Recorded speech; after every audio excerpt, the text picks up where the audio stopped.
Hello students, this is Priyanka Shukla and I am your science teacher. Today I teach you modes of transmission. Germs may spread through air, water, animals such as insects and the direct contact. Germs किसी भी mode में फैल सकते हैं जैसे air के through, water, animals या फिर डायरेक्ट कांटेक्ट में आके इन्फेक्टेड पर्सन के. These are called the modes of transmission of disease. इनको क्या बोलते हैं? Modes of transmission of disease. पहला मोड कौन सा है? Air. When a diseased person cough or sneeze, disease-causing germs are released into the air. जब कोई इन्फेक्टेड पर्सन या डिजीज्ड पर्सन कफ करता है, खांसता है या छींकता है तो इसकी वजह से क्या होता है? जो जर्म होते हैं वो एटमॉस्फेयर में आ जाते हैं यानी एयर में आ जाते हैं. रिलीज इनटू द एयर में फैल जाते हैं.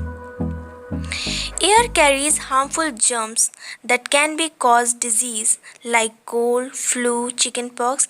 एयर जो है वो हार्मफुल जर्म्स को कैरी करती है.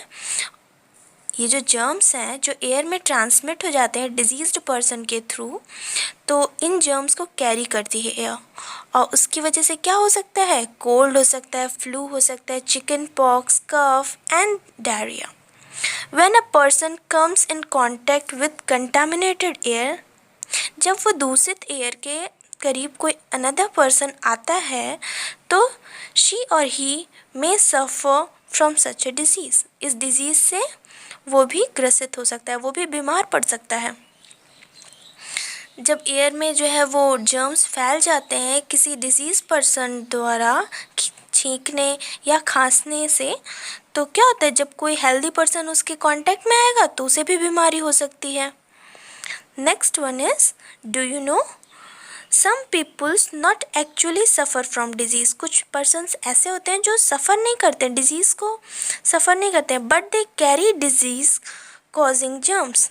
लेकिन वो जर्म्स को कैरी करने का काम करते हैं. As soon as a healthy person come in contact with the carrier, the disease is transferred to healthy person. तो डिजीज़ क्या होती है? ट्रांसफ़र हो जाती है हेल्दी पर्सन में.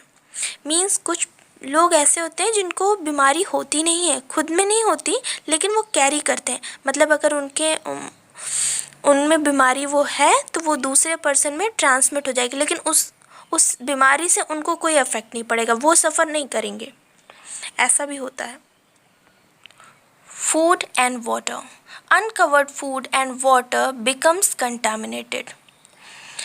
अनकवर्ड फूड मतलब बिना ढके हुए फूड. अगर ढकते नहीं है खाने को या पानी को तो वो पानी क्या होते हैं? ख़राब हो जाते हैं, कंटामिनेटेड. उसमें जर्म्स डेवलप कर जाते हैं. When flies carrying germs sit on them, वो फ्लाई अगर आप ढकते नहीं हो तो क्या होता है कि फ्लाई मीन्स जो मक्खियाँ होती हैं वो क्या करेंगी? जर्म्स को कैरी करने का काम करती हैं. इंसेक्ट्स के थ्रू भी जर्म्स कैरी हो सकते हैं. तो वो जर्म्स को कैरी करके आए और फूड पे आपके बैठी तो उससे क्या होगा? आपका फूड भी इन्फेक्टेड हो जाएगा, कंटामिनेटेड हो जाएगा. When we consume contaminated food, जब हम ख़राब फूड खाएंगे, we fall sick और हम बीमार हो जाएंगे. Disease such as typhoid, cholera, jaundice and polio are caused by eating contaminated food and water. ये सारी डिजीज़ किसकी वजह से होती हैं? ख़राब खाना खाने की वजह से, इन्फेक्टेड खाना खाने की वजह से. Animals. Some animals such as mosquitoes and dogs are carriers of disease. कुछ एनिमल्स जैसे मॉस्किटो और डॉग क्या करते हैं? कैरियर का काम करते हैं, डिजीज़ को, बीमारी को फैलाने का काम करते हैं. उनके थ्रू वो बीमारी फैलती है. मॉस्किटो बाइट्स में causes dengue, malaria and chikungunya. Mosquito के काटने की वजह से कौन कौन सी बीमारी हो सकती है? डेंगू, मलेरिया और चिकनगुनिया भी हो सकती है. डॉग बाइट्स में कॉजेज रेबीज़. डॉग के बाइट करने से रेबीज़ जैसी बीमारी हो जाती है. Prevention of communicable disease. अब कम्युनिकेबल डिजीज़ से बचा कैसे जाए कि हमें वो डिजीज़ ना हो? There are a number of ways that can be adopted to be safe from communicable disease. बहुत सारे तरीके हैं जिनसे हम अपने आप को कम्युनिकेबल डिजीज़ से बचा सकते हैं कि हमको कोई बीमारी ना हो। We should cover our face while sneezing और कफिंग। खांसते और छींकते समय हमें क्या करना चाहिए? अपना फेस को कवर कर लेना चाहिए। We should keep our surrounding clean and keep mosquitoes and the other insects away. हमें अपना सराउंडिंग जो है, हमारे आसपास का एटमॉस्फेयर जो है, उसे साफ़ सुथरा रखना चाहिए और कि मॉस्किटोज़ और इंसेक्ट्स उनसे दूर रहें, साफ़ सफाई रखनी चाहिए। The house must be kept clean. हमें अपना घर साफ रखना चाहिए।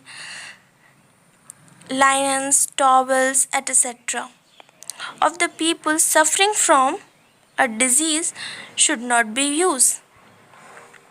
अगर किसी को बीमारी है तो हमें उसका टॉवल यूज़ नहीं करना चाहिए।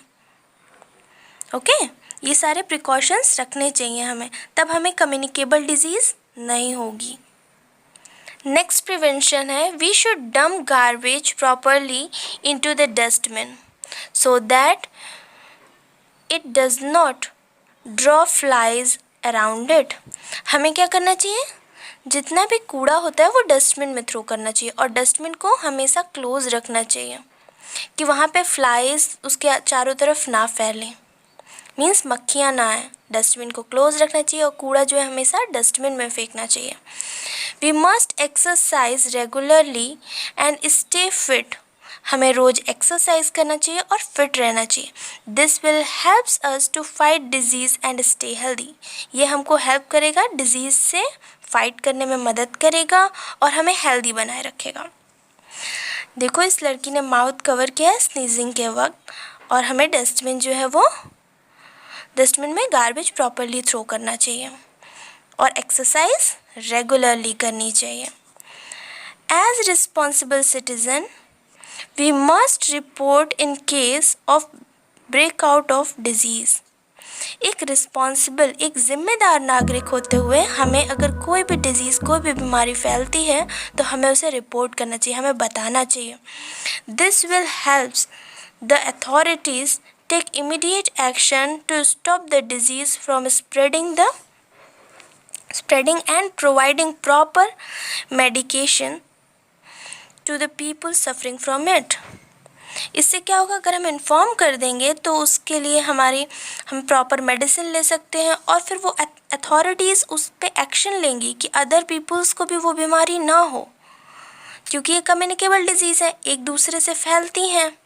इस वजह से हमें तुरंत रिपोर्ट करना चाहिए, उसका इलाज कराना चाहिए।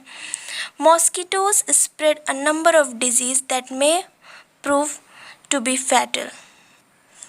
Hence, we must keep a check and not let water stand in our surroundings. We should keep coolers dry when not in use.